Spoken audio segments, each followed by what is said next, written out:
What's the deal, Panther fans? It's your boy, the professor, aka Tony Dunn. It's Tuesday night. It's the C3 podcast, and we're here talking about the Carolina Panthers. As usual, what we're going to do is we're going to bring you this show clear and clean with as many technical difficulties as we can bring into it. Already, Mel Mayock, I've got number one technical difficulty. Joe is not here. Aaron, Oh, our brother, is though. What's up, Aaron? what's going on, Tony, man? Must be Tuesday night, my favorite night of the week. I do wish the freaking Puerto Rican was here, but we're going to have fun anyway. We're going to be talking about Panthers. Got a lot going on to be the middle of the summer and nothing happening really. So we're going to have fun. Is this the time of the week where I get amazingly frustrated at my computer and I want to slam it into the ground because I totally forgot to do something? So your ice up pick is no picture tonight. We're going no visual effects. That's all right. We got to go. We're going all audio. This is a straight for the podcast listeners only tonight. But hey, it's not like you interviewed a former Panther great and it didn't actually record. So, it's not that bad. Not that bad. You're right. It's not that bad. All right. Yeah. Gosh, now I'm going to go cry. Can you take over the rest of the show? I got you, man. I got you back. All right. So, well wishes for our boy Joey recouping, doing his thing. It's what he does. Unfortunately, Tough as nails, man. Gosh, man, brother, the cross is heavy. Keep carrying it. Our thoughts and prayers are with you, folks. You can just send Joe a little nod of encouragement. Tell him to keep going. I mean, he will, whether you like it or not.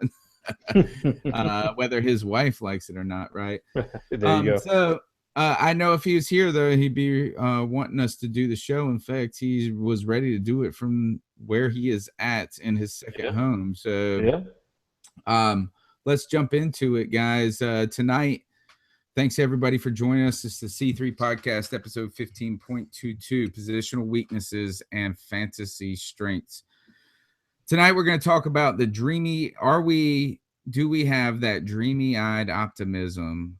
Or should we be looking at some of the sadder sites on this team? We'll also be previewing, or at least just kind of dipping our toe into whether the Carolina Panthers have any fantasy football strength. So we're going to tear it down and then build it back up at the end. So before we do that, Mel, if people want to tweet us, they need to hit us up using the hashtag C3. We're going to keep an eye on that. And how else can they find us?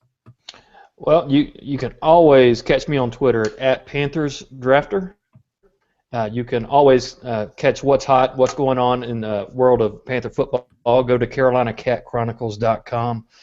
Check us out. There's always something new going up there, man. We're blessed with some great writers. We really are. Some up-and-comers in the industry, folks that are going to be big time one day, I think. Well, man, that's the truth. You know what? And we have a great time doing it. So even if I don't become that guy, which thanks for talking about me so much in that. AKA the genius. There you go. That's right. Even if I don't become that guy, man, we are having a blast doing it, and we ask you to come on and check us out. You can also download the podcast a little later if you can't tune in for the whole show, or if you need to catch us later, you can check it out on iTunes, Stitcher, TuneIn Radio. You can also go to our website and hit the podcast tab and grab the RSS feed. So take us on the road. Take us to your mama's house. That's what I always say. Be sure to give us an upvote while you're there. Mel, I'm still raving over your jersey. Oh man, I know I you don't debated got it on tonight. You don't got it on tonight, but how are you still like just beaming over that sucker? Oh man, it's like a centerpiece in my bedroom right now. I kind of got like lights shining on it. It is the coolest thing ever.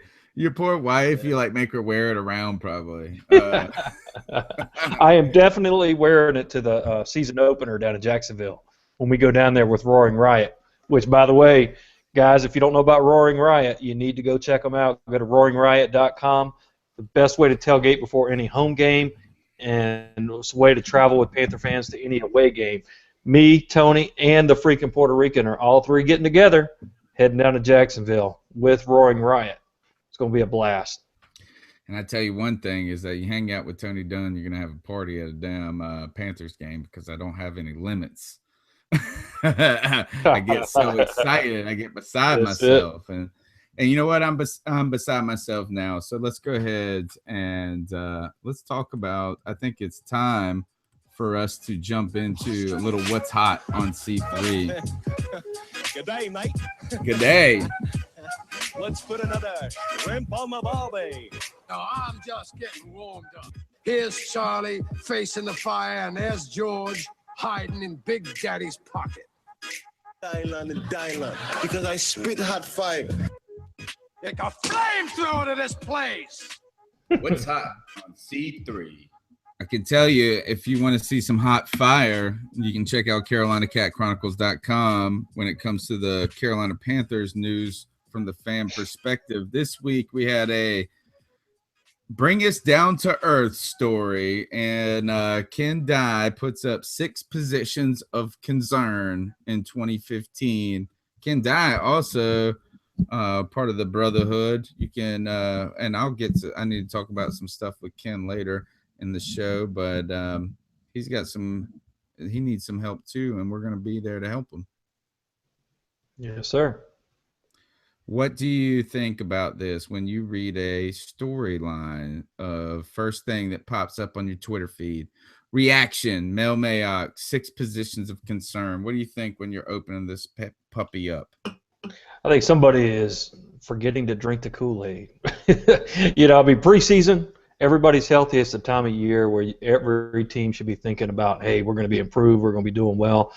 But, I think it's good to get that other side of the story to bring us back down to earth a little bit. So, when I saw the title, I was real curious to read it. He had some real interesting points, I thought.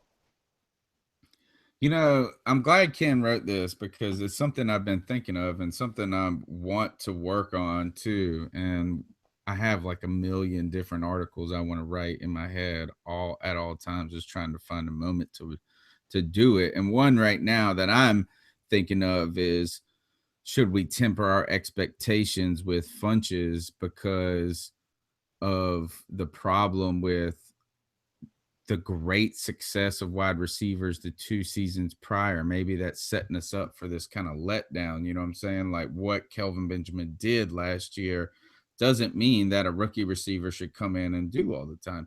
Anyway, so I think it's important because I was thinking about this in another article I was thinking about writing or looking at or just going back and reading is, what the hell were we saying about this team in July of last year? And I believe that we did a podcast last year while I was on the same vacation that I just got back from, and it was called No Respect. Mm-hmm.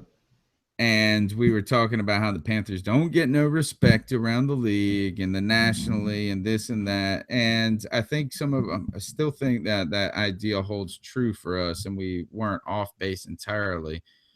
But we're sitting there thinking, we're justifying how the team was going to be, how Antoine, at one point I was saying Antoine Cason was going to be good. Mm-hmm. So is drinking the Kool-Aid always... sometimes is it just Kool-Aid? Yeah. It's easy to get caught up in the hype and the excitement in the preseason. But at the same time, I don't want to be the fan that sits there and is all Debbie Downer and expecting us to suck. Because honestly, I never expect us to suck. But so you don't want to be Clyde? I definitely do not want to be Clyde. Much props to Clyde. I like Clyde, but no, I don't want to be giving F-bombs to people on my team and hoping they fail because I think they suck. That's kind of the Rush Limbaugh approach to bring politics into it, right? We're hoping somebody fails. No. When you hope somebody fails, that's not cool. Clyde is the enforcer, man. He's just the guy that you got to have on your team at all times. He's the Mike Mitchell. He's Mike Mitchell, huh? No. I think it's bigger than that. I think it's more like if you remember the movie Mighty Ducks and Mighty Ducks 2. Sorry. Well, I don't know if you've seen these movies, but those two big kids, they're like goons, and like you gotta have the big dudes on the team, even when you're like a good souled person. Like every now and then you gotta whoop some ass. don't get me So wrong, Clyde's my Clyde boy. I like Clyde. Clyde's he is the enforcer of Panther Nation. But He he's takes he's it like to him. he's the captain of the Brenton Burson ship. I don't get that. He's doing that to make you mad. He's doing that to make you mad. He doesn't really believe it. He's doing that because he knows it's so anti-Clyde. So here, let me ask you this. What would Clyde say? Because Ken says that safety is a position of weakness. What would Clyde say about the Carolina Panthers? We should start a segment. What would Clyde say? We could probably make some we could make some bracelets. What would Clyde say? And then on the bottom just says just says F-bomb. That'll work, man. We'll run that past the marketing department. What you think? There you go. It'll be like F hashtags asterisk exclamation mark K. What would Clyde say? And then that would be on the back. Hashtag Clyde. All right. What would he say about the safety minus the what you don't want to say? Like minus the colorful adjectives. He would say F Roman Harper. Definitely. All right. So safety. Is it a position of weakness? Is Ken right?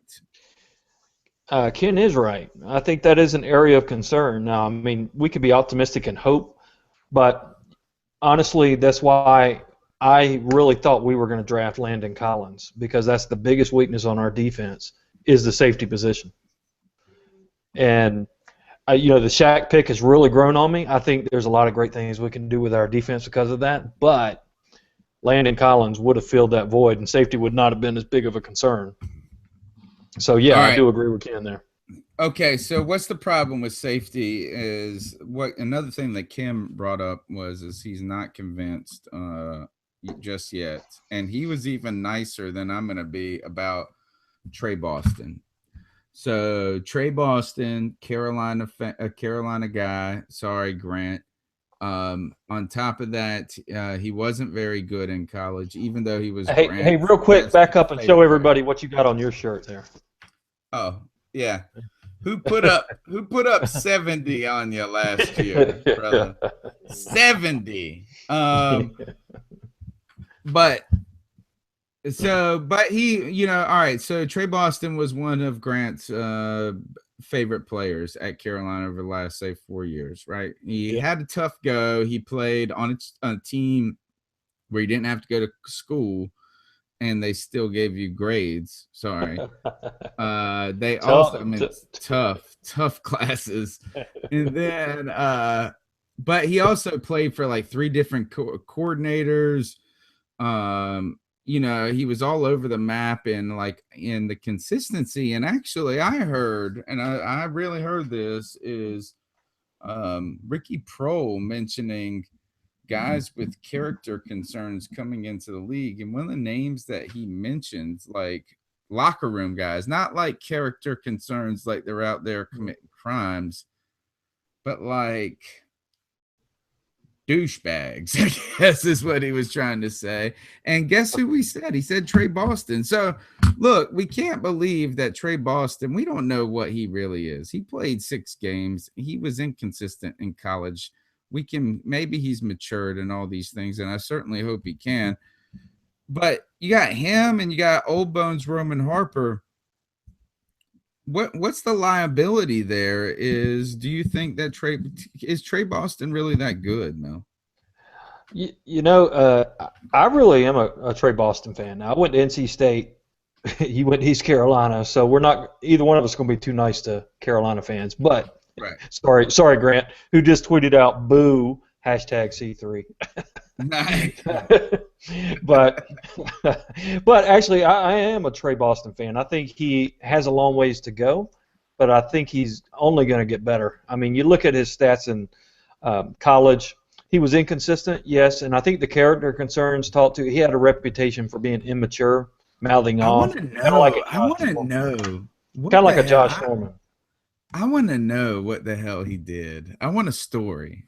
And I don't even want to share it. I just really want to know. I'm inquisitive minds want to know. Let's sit Grant on it. Grant, go do a story, buddy. Find out why the hell that they wonder this. I think it's because he's kind of ugly. He's not going to be the face of the franchise. Is that what you're saying? A little bird face he's got going on. But all right, so he's. You need to see more out of him.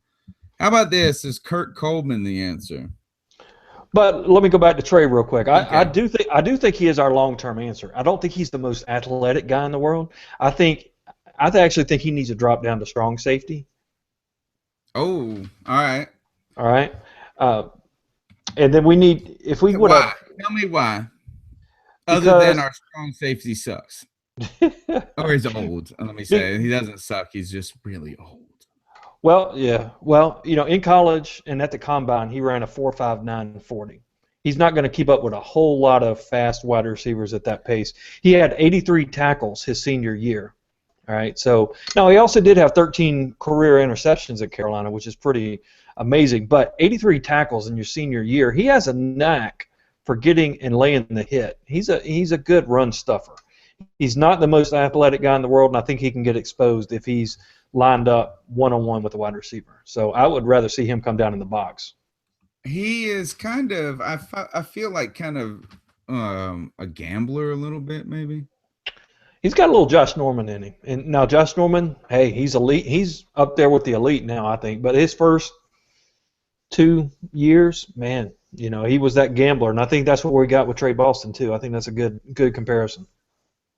So the thing is that in some ways that is an asset at free safety because you have to, part of the free safety position I feel like is not having to recover too much. And what I mean by that is you just happen to be closer on the side of the field that the ball is getting thrown to more often than you're trying to run all the way back across the field because you've picked it the wrong way, right? Yeah. And he doesn't have the speed to make mistakes. Right. Is that he's going to have to be on the right side of the field. But in some ways, you just got to have a guy that's willing to do it. Mm-hmm. And just say, screw it. I might be wrong, but I'm smarter, and so maybe that. I like Boston. It's kind of this, but we don't really know. He's don't know. Been there for 6 games. It's not that I'm not trying to knock the guy. But boy, did we get better with him back there? Did we not? Him and Ben Wickery when they both came back after that Minnesota game. True, right? Ben clearly it helped because guess who you didn't have to put on the other side anymore? Kason, our preseason favorite, Melvin White. Right. Yeah, my preseason guy, right? Yeah. That, you know what I'm saying? So I don't know if it's all right. Another thing with Trey Boston is what you get to do. You got to replace Thomas Deku, who really stunk. Whew. He was bad. He was garbage. Even though we don't want to talk about you hating trash on the dude because they're out there trying. But at the end of the day, he was a Falcon. Grant tweeted and he said, I heard Trey was abrasive and acted like a goon. Not sure of any specific acts. Yeah, that's what I'm thinking too, is that he's just kind of like a dude that's just like, damn, I really don't want to hang out with him. Mm-hmm. Right. But you're supposed to be all smart and refined at Carolina. So what the hell? All right. We got to move on because we're spending a lot of time on some Trey Boston. I'm not sold on him. I need more out of him. I don't wish him to fail. But if I was Clyde, I would be like, F that dude. He's a trash. Yeah. By the way, I think we're going to have to start a new segment, man. We're getting popular demand on Twitter saying that would be an amazing segment, says Susan. Right? So, but what would Clyde say? Clyde say. Yeah. All right. The answers will be easy. Yeah. It would just be a lot of All right, weak side linebacker is another position of weakness that can. I don't get that one, man. I don't get that one from Ken. I'd love to see him tweet in, explain that one. But I Okay, mean, so to tell you what's up with what Ken said with that, and I've got I want to give his words here specifically. The concern at weak side linebacker to him is AJ Klein. All right, so tell me this. How about this? Is because I'm always going to be scared to say it out loud. I obviously know Luke Kuechly plays middle linebacker, right? yeah. But I felt like Thomas Davis was the dude they put on to cover like Jimmy Graham. Am I wrong? Well, he's a strong side linebacker, which is covering the side with the tight end. Okay, so that's the strong side, and then the weak side was AJ Klein, and or not even him. It was him. I It like was Glanton, man. Glanton. Glenn. I do like Glenn. He I do seems to too. make plays at least. Honestly, to me, I wanted to see him get the nod this year. Us go with Landon Collins at safety, but man, you take somebody in the first round, Shaq Thompson. I don't see why we're saying that's our big weakness. Now, granted, you could say he's unproven, but Ken went on to say he thought it was raw. He thought it was raw and may not even start till midseason. But I don't see that. I mean, from what I'm hearing, man, Shaq's the real deal. We'll see. I think on this team we're of the philosophy that our number one guy should be a contributor. Mm-hmm. Right? Not you didn't draft him as a project. I bet he starts week one. Well, yeah, as long as he's healthy, I think so too. Yeah. The other thing about this is that, and what Ken's saying is right, AJ Klein did decline. Maybe not decline, but he didn't seem to. You're hoping Believe that me. kid was going to jump out, Yeah. And he didn't. He was off the field more than he was on the field. And yeah, I know he got burned on a play, and you can just say it's just a play, but he didn't make the play. So he doesn't seem like, I mean, look, so what are they going to do when Thomas Davis retires? Are they going to move Shaq over and by that point grab somebody else? Yeah, or keep grooming Glanton, and hold on to him, let him keep the weak side. But yeah, I would love to see Shaq go over to the strong side in 3 years when Thomas Davis goes away, because he's got good cover skills. He's kind of a tweener between a linebacker and a safety himself, much like Thomas Davis was coming out of school. I think it's going to be helpful against kind of scattier type Darren Sproles type players. Think about when we play. Just think about this: when we play Philadelphia, right? We have to play the Eagles. No, do we have to play? We don't play the Eagles this year. We played them last year. But if we were going to play a team like the Eagles, let's just say it like that. I think we do this year, don't we? I hate to be on the. I think we got them. We're gonna have to go back and look at the schedule, brother. I think we do. So, if we were to play a team like the Eagles, and we've got to play, a running back, like whatever his name is, Darren Sproles, and then a tight end that is going to be worked in a game that's quick in intermediate passes, should I say, like kind of quick hitting passes. Being able to put Shaq Thompson on a running back is almost close to putting like cornerback on. You know what I'm saying? A cornerback that's not small. And when you're using running backs as really wide receivers, you have to have almost a kind of in-between guy. Yeah, you do. That can close on them. And so I think that this is really interested to see if Shaq Thompson becomes this type of pick that's like kind of ahead of the curve of where the NFL is going to be. Yeah, no, that's a great point. October 25th, man. Sunday night, prime time, 8:30 kickoff. Panthers versus the Eagles. All right. Well, Bank of America Stadium. You know, this old guy told me once that he was wrong one time in his life. Who was that?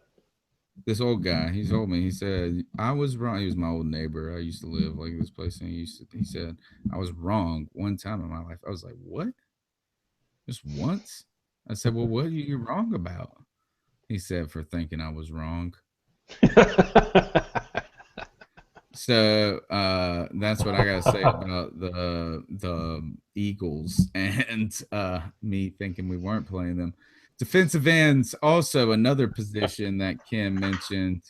Defensive ends, I think this is understandable. Like there's a lot of questions. Mario Addison, Wes Horton, Coney Ely, and Frank Alexander. Frank the Tank. All over there. And so he says, while this is going on, Ken is noting that, hey, Charles Johnson can only be Charles Johnson for so long. I'm going to go ahead and say this is that I think Big Money's still got some gas in the tank, like 2 years gas in the tank. Like, I think Big Money's going to be trying to sign another contract because they call my man Big Money. He made $76 million. He's going to make his full contract of $76 million, every damn penny. Yep. And he has a potential of signing like a 3-year deal where you're really trying to only pay him for 2. You know what I'm saying? He's going to be 29, 28 years old or something. Yep. He ain't going to be going and retiring after this season. That's what I'm going to say. I'm with you. I'm with you. He's one of the hardest workers on the team, and I love Big Money. He's definitely going to be good this year as long as he stays healthy. He has a tendency to get some nagging injuries, little shoulder ding, little back spasm. You know, as long as he's like eye injury or something like that. I agree with all this. So I mean, I understand what Ken's perspective is that like by himself, he's not going to just continue. He can only be so dominant, but he's really been more consistent than dominant. But my question is this: is that he thought Frank Alexander might see some time on the left, backing up Charles Johnson and rotating in there. Do you find is the defensive end position troubling to you? Yeah, it is. I mean, we don't have a dreamy-eyed optimist. Me? Would I ever do that? You are. Yeah. Yeah, I am optimistic, but I'm also realistic that we don't have that proven workhorse, dominant type of guy like a Greg Hardy, like a Julius Peppers. We don't have a dominant freak. So it's going to take, bringing guys in situationally. Frank the Tank, I think he's positioned for a breakout year, but he's not a 3-down defensive end. And Mario Addison is good at spurts, but we don't have that dominant guy. So I think we're going to be a little bit more dependent on the back seven to give time and coverage to allow for our guys to get there than we were, say, the last 3 years where we could just get after them and the defensive backs didn't have to be as good. All right, I don't think Mario Addison is that good. I'm gonna go ahead and say Super Mario. I think he's good in spots. He's quick. He's only good at one thing, which is try to go as fast as you can past that big fat guy. Yeah, which is okay. But if you're gonna give him a pass, on that, why the hell are we getting all on Coney Ely about not being good in the run or something like that? It's true. Like, That's true. or whatever. I do like Coney too. I'm pulling for Coney Ely. I want him to. I think he's going to play. I think he's going to play well. I think he seems to be a good kid and hardworking kid, and I think that's going to help a lot. I won't say concerned about this because I think the Panthers also. But think about this, you got, and this brings it up. He also said defensive tackle, another weakness. And he started off by saying what? Or concern, not weakness. These are concerns. Let's be specific. There is a difference. Yeah. There is. And he said right away, I know you're crazy. You think I'm crazy because we got Star and K1. But he was talking about their aging backups who have been consistent. Colin Cole, Dwan Edwards. Mm-hmm. But they are all aged. They were aged 2 years ago. One dude was out. I think Dwan Edwards or Colin Cole was out of the damn league for 2 years. Colin Cole, you know how Colin Cole got a tryout with the Panthers? What did he do? Wash somebody's car or something? No, he cold called. Like you do in sales, you pick up and you call. That's what he did. He called You the don't Panthers. even do that mess. I don't. Did you pick your phone up? Yeah, you know. Colin Cole calling for Dave Gettleman. I need a tryout. He was living in Lake Norman. he thought he'd give it a shot, and it worked. Holy moly! Holy cannoli. Guacamole. All right, so I guess I think that I can see that a little bit. I think K1 Short's about to blow up, folks. He's probably our best. Him, He's the pass Luke rusher. Kuechly. Yeah, he could play some defensive end. Yeah, I think that, and I saw one comment. It might have been from Panthers Truth or somebody, one of our great commenters. You know, we got a couple of people up there that really write thoughtful stuff and spend a lot of time on it, and we appreciate that. And I enjoy it, and I read every bit of it. And I think it was either him. Gosh, who else might have been? I cannot remember who it was that said this, but they were simply saying this, is that, look, because I'm a big K1 Short guy, and he gets after the quarterback. But he said that typically the guy that's coming off the center, I guess that's the A. I don't know the numbers, like the 0 or the 1. What do they call them? One technique. One technique's in between the guard and the center. Right. Is that those guys typically aren't pass rushers, but they're more run stoppers. So Star is the guy that's doing this more so, and then Short is the guy that's meant to try to shoot the gaps in the process. And so, like, you can't just judge their performance based on sacks or something like that. And I thought it was a good way of looking at it. Yeah, very true. You know, just because. And so we see K1 being disruptive in things, and we want to give him a lot of credit because we see it more. But I also think this is that the dude is going to do it. I just got to answer Susan. She tweeted and asked, how old is that phone? Thank you, Susan. This is 12 years old, thank you, but it's used every day. Really? Absolutely. Susan, I got to ask this, and if you guys can tweet in, do you have a landline? You should, and I can tell you why. I don't have a landline. Oh, dude. In my day job, I work with a lot of 911 people. You need a landline, people. You call in on one of these on your cell phone to 911, they can spot you within 30 meters. How many houses are within 30 meters of where you are, which is 90 feet? Could be outside, could be anywhere. I'll get off my soapbox. We'll talk about that another night. But if you want to be safe, my neighbor isn't 30 feet from me, man. 90 feet, brother. 30 meters. I live in a big area. All right. So we need couple cows. Spend our time on this. Left tackle, right tackle. All right, let's not talk about left tackle because Ken was talking. What would Clyde say? Oh, Michael Orr sucks worse than Byron Bell.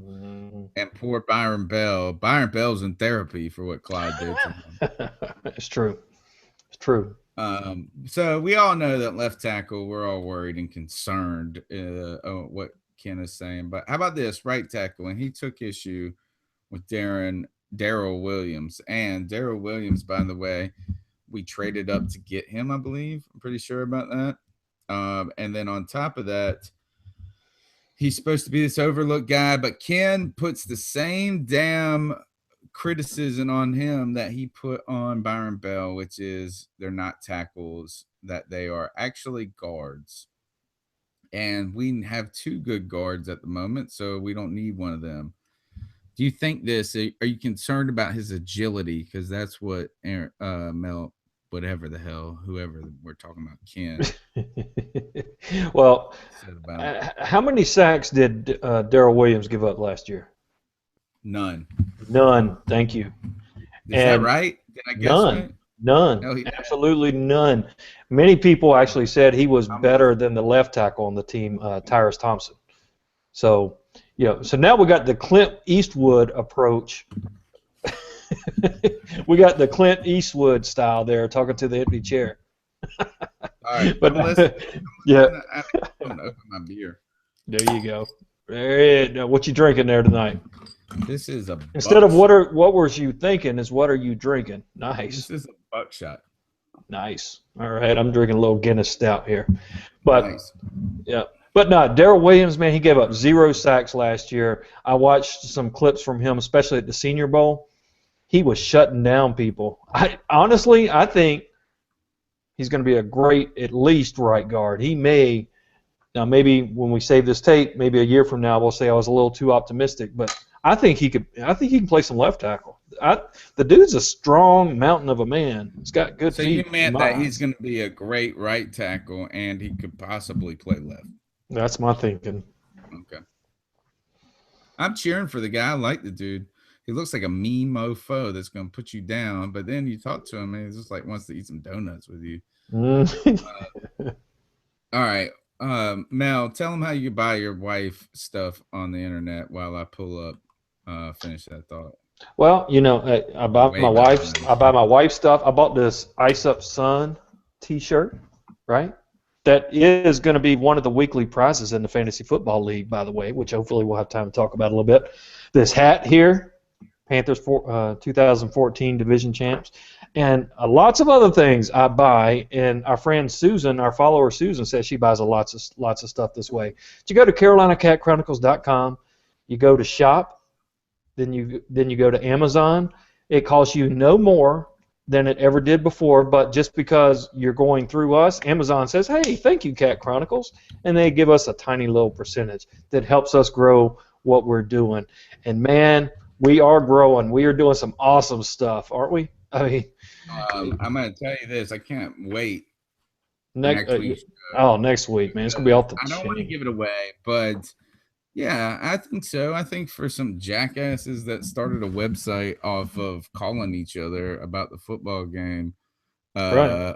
You know, between back and forth that we have done, what we've already done is kind of crazy. But if we can continue to grow at this rate and actually become something more than just jackasses, but like special jackasses. Elite jackasses. Elite jackasses. Elite jackasses. Yeah, so I'm excited, and that's what, you know what? If I was going to buy elite jackass gear on the internet, you know where I would go? I'd go to CarolinaCatChronicles.com. I'd check this shop tab, and I would buy elite jackasses through Amazon. All right, I don't think this will be our marketing slogan, but are you saying if you're a jackass, go to CatChronicles.com to be an elite jackass? Yes, upgrade. Yes. There you go. But until then, I'm going to tell you another good idea, and that's to finish this thought 25 minutes late. It's because we're having so much fun. I thought that was good ideas. These ideas. It's exasperating. I was like, This makes no sense. This timeline doesn't make any sense. 10:40, and we're just getting to finish this thought. 7:40. And guess what? I got a lot of crap to say about this. All right. Another FSU quarterback in trouble. Even worse this time, he has been kicked off the team from what I can tell. Maybe I'm wrong. Yeah, no, yes, props to FSU on that one. Oh, whatever. All right. Finish that thought. Another FSU quarterback getting in trouble is not surprising at all. The only thing surprising is he was in line to get a beer instead of crab legs. All right, so you're trying to tell me that Oh, come on now, Professor. That was fun. No, it was terrible. My thing is that all right, so tell me what happens. I saw it today. I finally Googled. A lot of this times these stories come up that are like the breaking story, and I'm like, man, I don't even want to look at it. So I don't look at them. And then it was hard to watch. about it. And then I watched it for 10 hours. People talking about it. I was like, finally, I clicked on it. I was like, damn, it really was. Yeah, it was terrible. You know, what happened? Tell us about this. Tell us about the event. So they're at a bar. We've all been at college bars, right? You're at you're trying to work your way up to the bar to get a beer. It's crowded. Everybody's waiting. The bartender's back there working. They're understaffed. This guy, the quarterback, works his way all the way up to the bar and kind of bumps into that girl a couple times. Now, she's not 100% innocent. Now, there's never any excuse, but she didn't help herself. So don't do this for all the ladies out there. You stand at the bar, somebody bumps into you. She turns around, calls him the N-word, and takes a swing at him. All right, Well, hold up. So you said this. They're at the bar. They're joshing back and forth. And then she turns around and yells at him and then takes a swing at him. and calls, and the word is, now, of course, I wasn't there, so I can't prove it. Before that, But I saw this, and I saw his ass already grabbing up on her. mm-hmm. That's what I'm saying. This is that, like, hold up, woman. Like, you better best watch it. Like, I mean, I know things started to progress a little bit. Yeah. And I also know that she kind of instituted like a physical. Word is, she put her finger in his face, called Sorry. You're going to knock yourself out there. But sign of getting old. But I'm going to go ahead and tell you this, is that he was already handsy up on her. Like, I felt like he was already like holding her arm before she hit him. You know, honestly, dude, I couldn't watch it more than once. After I saw his punch, and then all right, so then she throws this kind of weak ass punch on him, and she was just like this country girl that was at the bar, that was in college, and he jacked that girl up. She was bleeding all over the bar. Yeah, he didn't slap her, and I'm not saying that slap. He Ray Riced her. Like he didn't. It was. I felt like at least Ray Rice. I felt like Ray Rice. Part of his problem is that she hit her head so hard. Mm-hmm. Now this girl was tough. Her, this girl was tough. I'm telling you, if that dude would have hit me like that, I would have been knocked out and on the floor. She was just still standing. Like, she what did the take hell? that punch. She did take that punch. I wish she would have kept fighting. That's a good point. That's an excellent point. I hadn't thought about that. She did. She just took his punch. It would have knocked like me out. Man. I ain't gonna lie. Like a whoa man. Like a whoa man. Good for her. She did take it. I mean, he jacked her up. And all right. I got a bunch of problems with this. I got a bunch of problems with homeboy punching this chick like this. Never an excuse. There's never an excuse. Well, yeah, I'm gonna go past that because sometimes I get like so fatigued, and I'm glad I used that word fatigued by that. Like, I never hit a woman, and I understand that's the perfect thing to say, but we all know that domestic violence is taking place. So I'm not like trying to be as hubris to say that I ain't ever gonna be a jackass. Like, I mean, I certainly don't think it's cool, but I also don't think hitting people undeservedly is cool either. Right. And so what I want to say is that I just don't want to patronize the kind of patronize domestic violence to the point where I'm just like, hey, like for show, saying that I don't do these things. And now I don't do these things, but I'm just like, so I don't want to kiss ass too much, but the idea here is what did bother me is that our culture doesn't self-regulate shit like this better. And what I mean by that is that we don't need him kicked off the football team. We don't need him going to jail. What we needed was the bar and the people around him to say, you suck, and then beat his ass. Mm-hmm. And I'm not saying like to lynch a dude or something like that, but what I'm saying is this is unacceptable. Instead of we're tiptoeing around your ass for this. So I was disappointed that I didn't see that reaction. Not to say that I'm going to be the dude that's going to be jumping up in there telling like Junior Gillette to put this belt down. But what I'm saying is I feel like, man, come on, where's the chivalry? Let's step up for this chick. All of us. And it was crazy. Too. One of her friends comes over to check on her to see if she's all right. And then everybody else is just like waiting on their beer. They're looking over and they're like, "Oh, yeah." And he grabs his beer. He grabs his beer and walks away. He dipped out. I think he ran away. But so I think he sucks as a person. And what he sucks as a person is we all saw what that girl did. And you don't punch a girl for that. Like, you just say I would throw my beer on her. or something.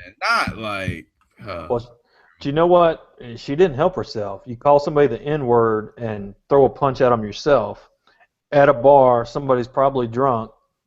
Ain't a smart move. Ain't a smart move. But there is no excuse for but it. do you think he didn't call her a BIT or something else? So what's she gonna say? Gender discrimination? Is that just like I tell my everybody's daughter? drunk at a bar and your ass just busted up on somebody and not like punched them, but she was like, why you bumped? He bumped up. They like bumped up each other at the bar. We've all been in those bar scenarios where it's like, yeah, you suck, but I'm not gonna fight you over this. And then on top of that, he punched the chick. He didn't just kind of hit a girl. He didn't push her. He didn't throw a beer on her. He just straight jacked that girl up. Oh man, that was a right cross. Up, man. Yeah. It was messed up. All right. So I'm gonna say this is I'm disappointed. I'm disappointed in the rest of the bar. That's my finish that thought. That's a great point. Great point. Cam Newton practicing in Australia. He's down under right now, but it's for a Gatorade exchange program. It's a Gatorade. It's like sponsored by Gatorade, and it's a sports exchange program. And he is training with the Melbourne Tigers, I believe, or something like that. And they want to show this. So what do you think about this? Cam Newton practicing with Australian rules football team in Australia while vacation is. Finish that thought. It's scary, man, because the one big thing that we have going for us this year that we knew we didn't have going for us last year is a healthy Cam Newton. And, man, those Australian dudes, they are crazy. I know a few of them. You know, Australia was started as kind of like a penitentiary from England, kind of a jail island. They're tough dudes, man. You know, so but I don't know what he was doing at the practice. I don't know how physical he was getting, but you know, I hope he wasn't playing like he wasn't at that old big old plastic ball game that he was playing. Remember that? All right, yeah. So first, I'm gonna say this about this whole subject. This Cam Newton in Australia, down under, practicing with this team is just downright exasperating. It's exasperating. It's exasperating, and I'm gonna tell you this. A couple of reasons. It's not good news, people. It's not good news. It's not good news. It's not good news, people. And I'm gonna tell you this: don't listen to this man right here. This is good news, people. Don't listen to him. Don't listen to him.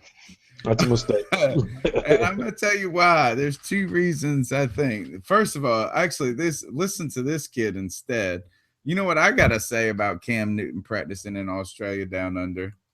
That's the stupidest thing I ever heard. Yeah, it is stupid. Stupidest thing I ever heard. And this is why. Two reasons. Number one, I don't know anything about Australian football, so I YouTubed it just for a second when I was reading over headlines and stuff like that. Them dudes are wacko. Like I saw that David Newton said that Cam Newton was intimidated by the way these guys played with no pads and all of this. These guys are insano. They are. Whatever Aussie football or footy, as they call it, is, seems to me a lot like soccer, football, rugby, and field goal kicking, all wrapped up into one crazy ass. Nobody and gladiator. cares. And gladiator. Gladiator, yes. Gladiator. Exactly. One crazy ass ball. And so when I watched it, is this, and I just put up something real quick before the show tonight, and that's probably why I'm distracted. And somebody said it was a funny art, like it was so freaking funny. I was worried about it being corny. Christina did.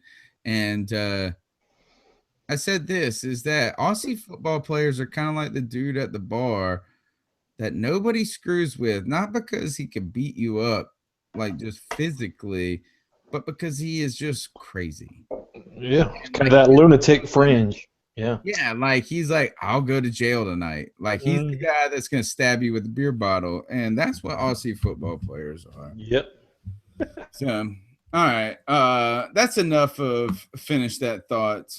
Mel, one more time. I'm gonna go ahead and say this is our gift is coming. We're not gonna tell them what it is, but we've partnered with a group that we're gonna be in Jacksonville with. Tell us who that group is and how you would buy tickets if you were trying to go to the game with us or any game throughout the season. Well, any game that you want to go to, whether it be Panthers, Hornets, I don't care if it's the Colorado Rockies, which I went to a couple weeks ago, or the Padres that I'm going to in 2 weeks. The best place to buy it is you go to CarolinaCatChronicles.com. Over on the right side, you see this little cartoonish monster guy. That's the ticket monster. Click, and much like Amazon, you click on there, and they give us a little referral fee. But I tell you what, I wouldn't tell you to do it if it wasn't a great place to do it. That's where I buy my tickets. You save money, you get free upgrades. There's no mail, no charges for delivery. It's all emailed to you. It's safe, secure, it's legit. So go to CarolinaCatChronicles.com, go to Ticket Monster. And you do or don't want me to tell them who we're going down to Jacksonville with? No, don't tell them what we're gonna be on the you know what with because we sponsored it together. But well, I won't tell you know who who we're you going know what with. because Tell them who that partner is because we're unveiling that special surprise next week. well, the partner that we're doing this with is our boys over at Roaring Riot. Right, so we're partnering up with Roaring Riot, and we've got a big surprise next week. It is big, man. I'm telling you, and I'm excited as all get out about it, man. This is going to be a great partnership. And there's nobody better to go party with at a Panther game than Roaring Riot. I mean, would you rather go? Would you rather go? And it's called Tony Dunn and the Professor right here. I'll take well, you. You got to be part. You're part of the Roaring Riot, though. I would. No offense, but I would rather go with you and be in the middle of 500 people than go with just you. First of all, I'm going to go ahead and tell you this. I am the riot. And second is that don't worry, where I go, 500 people will follow. And, being humble is your greatest trait. Everybody knows your humility is just off the chart. Oh, I'm crazy. I'm gonna have fun. Don't worry. If you're gonna party, though, I'm the guy that does it. We're going to party, man. We're going to be at their party the night before. We're gonna be poolside. Tailgate party. Yes, sir. All right. So we've talked about weaknesses. Let's talk about some strengths. I want to turn this just to warm the waters for next week, which we're gonna have a big fantasy football special. I want to talk about potential fantasy strengths. Are there fantasy football strengths on the Carolina Panthers, Mel? You have you're a draft guy. You like to focus on the young bucks, but I'm sure that you like to play fantasy football. Oh, I do, and I'm in the Carolina Cat Chronicles Fantasy Football League, man. That like you just said, next week's podcast is all about that fantasy football and that league. League. You're just in a game where Susan wins. Did you see the clip that she put out about her talking about the champ is here? And I know. You're not humility in the league. You're just in the game where Susan wins. There you go. That's it. But yes, I love fantasy football, man. I cannot wait for draft night. But yeah, there are some fantasy strengths for the Panthers. I mean, honestly, 4 make big time sense. Really, you got Cam Newton. All right, tell me. Let me have him. Cam Newton. All right. Nobody runs touchdowns and long runs plus passes. I think that's the big play this year. And you know what? I said that last year, and I also said that the year before. But I think Cam Newton this year is going to blow it up. I do think he's healthy. I do think he'll be running around. I agree. As long as he more weapons. I think his passing yards go up. His rushing yards go up. His touchdowns go up. I think we have a great season with Cam Newton. I'm with you on that. All right. I agree. Number 2 is assuming he stays healthy. Man, the J. Stu that finished out the season last year, one of the best running backs in the league right there. If he's healthy. Come on. Where you like really a 5-game stretch, he was number 1. What round would you pick him in?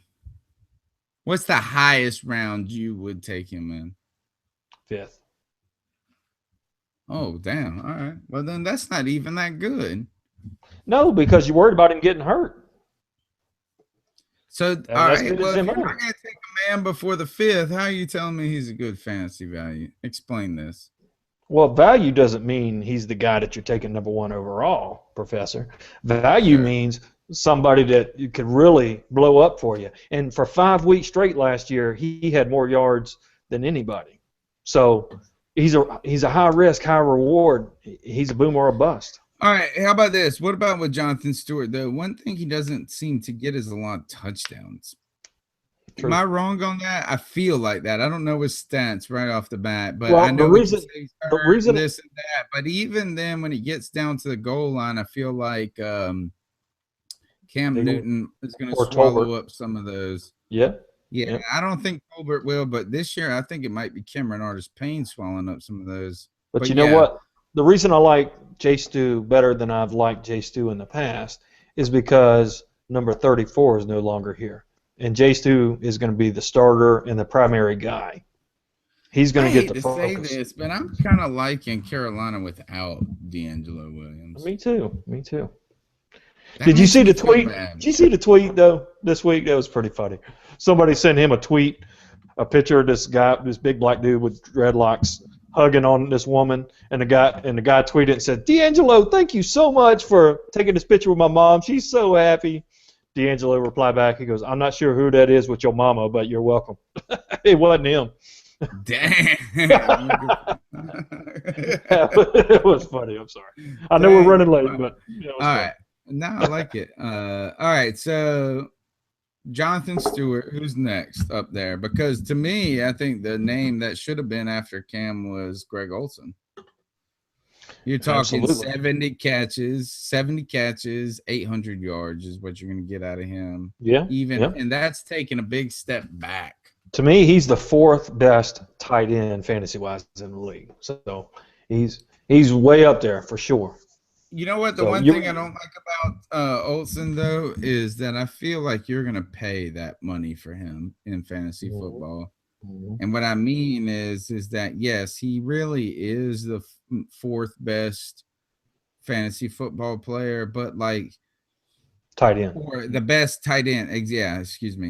Best tight end 4th position for that. And my point, though, about Greg Olsen is that it's because he's such an all-around type player. You know what I mean? He doesn't do anything phenomenal. You know, it's not he's a phenomenal blocker. He's not. He catches the ball well. He gets a lot, you know what I mean? But it's not like he's just going to be putting up a 27-point game or something for you. Right. So my point is that when you pay for Greg Olsen, you're going to pay 3rd tight end price for a guy that could potentially play 6th tight end. You know what I'm saying? Like, you never know because it's not like he has to prove himself. I'm worried about that. I think you're going to pay a lot to get Greg Olsen. You are. Especially in the C3 Fantasy Football League, because Panthers tend to go about 2 rounds earlier than they do in other leagues. You should just tell yourself you're not going to draft Carolina Panthers in this league. Yeah, I got a new strategy this year. After last year when every one of my starters were hurt, this year I'm taking nothing but Saints and Falcons. So you take the hurt team right away and maybe you get healthy. No, because even if my guys get hurt, I'm not going to be too upset about it. That's the way I look at it. If I got Drew Brees as my quarterback and he gets out for the season, I can only be but so mad. My wife has always told me I'm too emotional as a fantasy football player. And to her credit, the only times I've ever won fantasy football, she has been an active participant in the management of my team. Uh-oh. She needs to get in the league, man. Put her in the league. No. She's got to be she's my assistant GM. But she's not as emotional about it. So like when I'm drafting, I'm like, I'm not gonna take that dude. She'll be like, why? So you would not draft Andrew Luck, would you? Like, not hell no. Hell no. I hate that. Draft him for a second. I hate that motherfucker. So, all right. Yeah, and Too that's funny. why. That's why. It's too So she funny. doesn't help me in the draft, but she does help me with my picks sometimes because in my draft I'm too emotional still at that point. All right, so the Mhm. other, I think the last one was wide receiver and defense. The last Yep. two.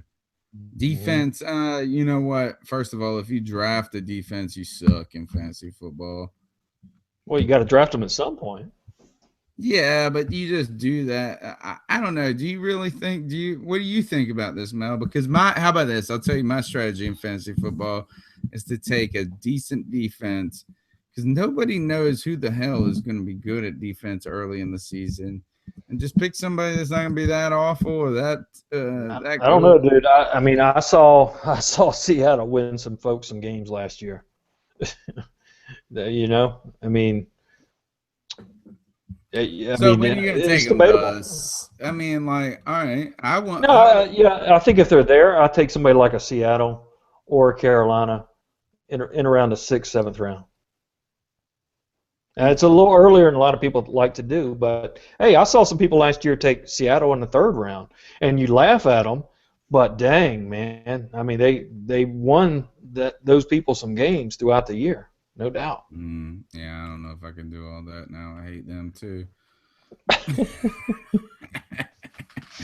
I don't even know if I pick them up in the supplementary draft. I hate them. We need to have when is the C3 hate week? That's got to be coming up, right? It's not long enough. There needs to be an extra day in that week. All right, wide receivers: Kelvin Benjamin or Funches or Corey Brown. Philly Brown. No, don't call me Philly Corey. Right? Yeah. No, he's a sleeper pick. I guarantee you could get him in like the 11th round, unless you're in the Cat Chronicles league. In a normal league, you could probably like a 2nd round pick in the Carolina. Exactly. Right after Graham Gano.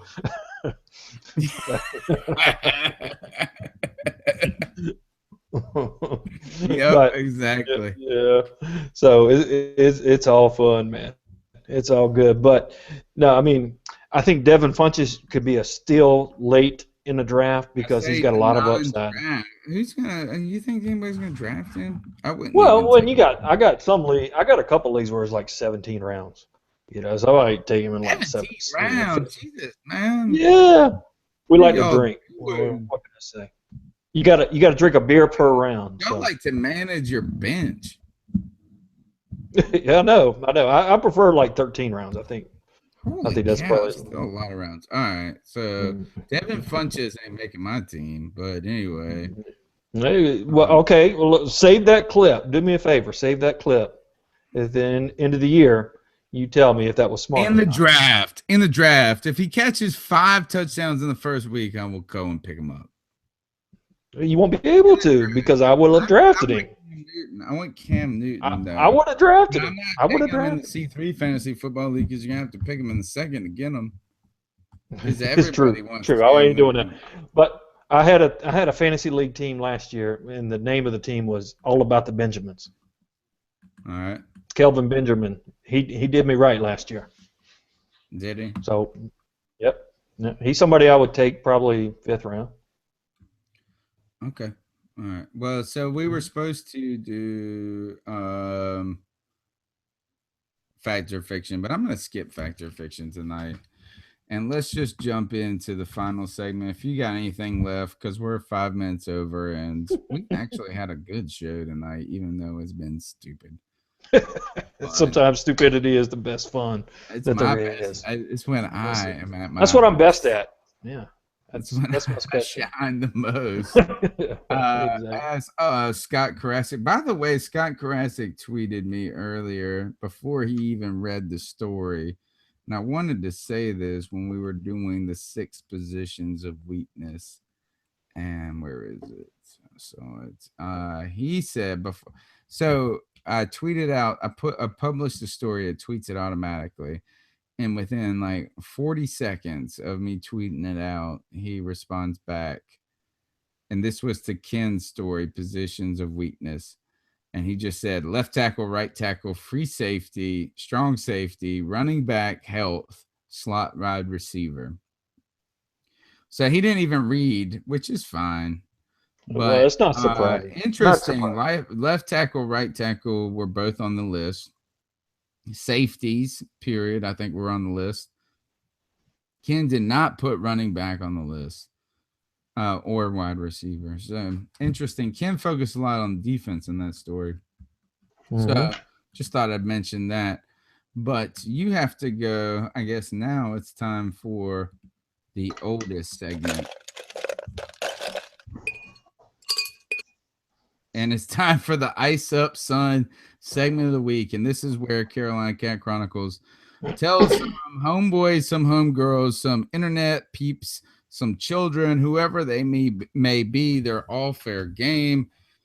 It's toughen up to get their act together to ice up in the most nice, no, not friendly, in the most condescending way. Steve Smith, just imagine Steve Smith beside you saying, "Ice up, son." Ice up, to son. your life. You want to go first? Yeah, sure. Jump in there. All right.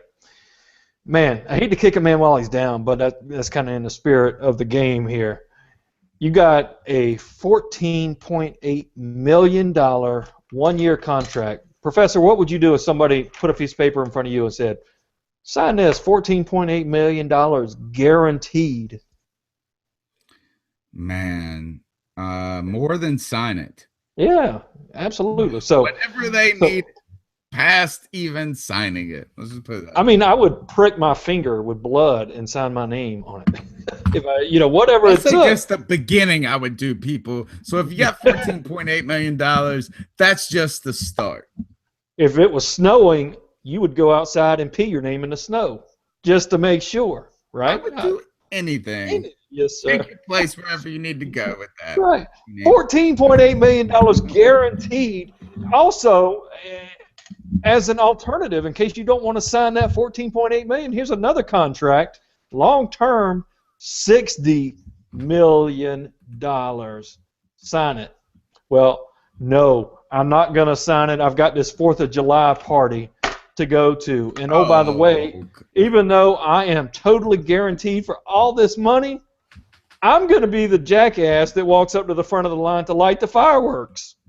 I would pay my if I had $14.8 million in front of me that I just had to make it to be able to sign, I would pay my friend. I'd pay you $50,000 to go light the fireworks. But Jason Pierre Paul, dude, you had to go light the fireworks yourself, and you messed up.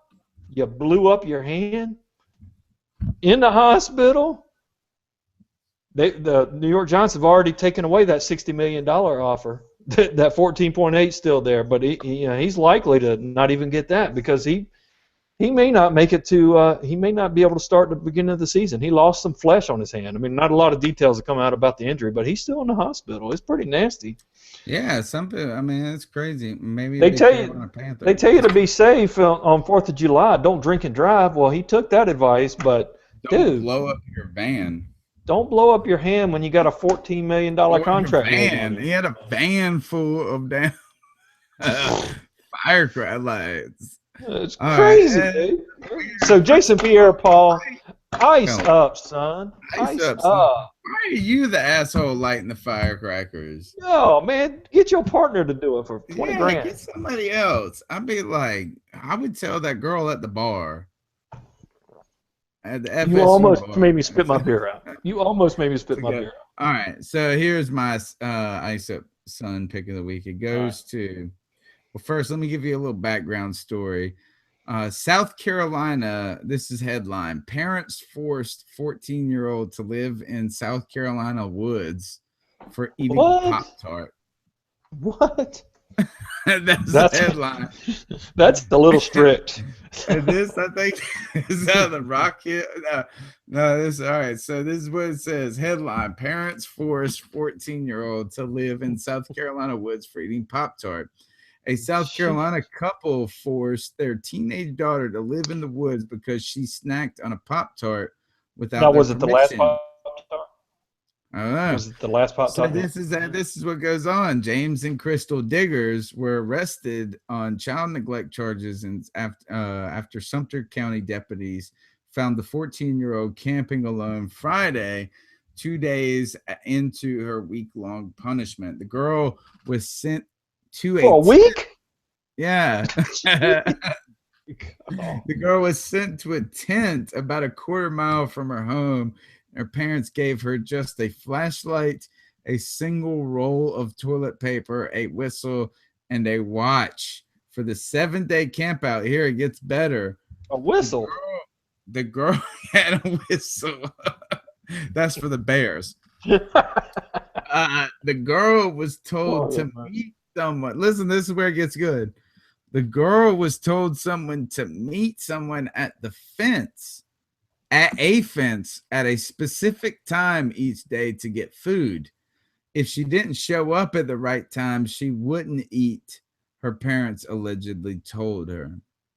So, my Ice Up Son pick of the week does not go to James and Crystal Driggers, but to the unknown child who was on punishment in the week-long How You Seriously? Gonna Go? Yes, this is my Ice Up pick to her. You got in trouble for stealing a Pop-Tart, baby girl. You can steal more Pop-Tarts because your ass sure as hell should not live with your parents, but somewhere else. So take this tent as a setup to your next move, and you need to do the Spartan way and creep back into your folks' house, steal more Pop-Tarts to move on. Yes. Spartans used to not feed their kids, so they would go and steal to better develop their skills of like sneakiness. Right. So this to you, I say, unnamed teenage girl, your parents are crazy ass mofos. You better develop your sneakiness. And I'm disappointed that the cops caught you. So to you, unnamed girl in South Carolina in the woods, Kick that girl while she's down, Professor. Ice up. That's my It's rough, dude. That's right up there with icing up the 12-year-old boy a couple months ago. It's not. It's not even close. I want to know what kind of Pop-Tart it was, but Mel, that was the C3 podcast. It was a lot of long. fun. It was in charge. It was an extra 15 minutes long. That's where we bring you the long podcast each and every week. Mel, how can they catch up with you? Well, you can catch up with me anytime on @PanthersDrafter.com. I do want to give a shout out to all my new followers here recently. Panthers Nation 34. What's up, man? If you don't know him, go out and give him a follow. You can catch me there anytime. You can go to Facebook, Cat Chronicles page. Give us a like there. You can go to catchronicles.com anytime. Got a lot going on. Next week, big announcement. Tune in for the Fantasy Football Show. That's right, folks. Tune in next week, Tuesday night, 10 p.m., the C3 podcast, bringing you that Carolina talk from the fan perspective. This is the Professor, a.k.a. Tony Dunn, and you can catch me at cat_chronicles. Be sure to check out carolinacatchronicles.com. I will be more than happy to put you in your place and tell you to ice up. Until next week. Get well, Joe. Get well, Joe. Yes. Right on.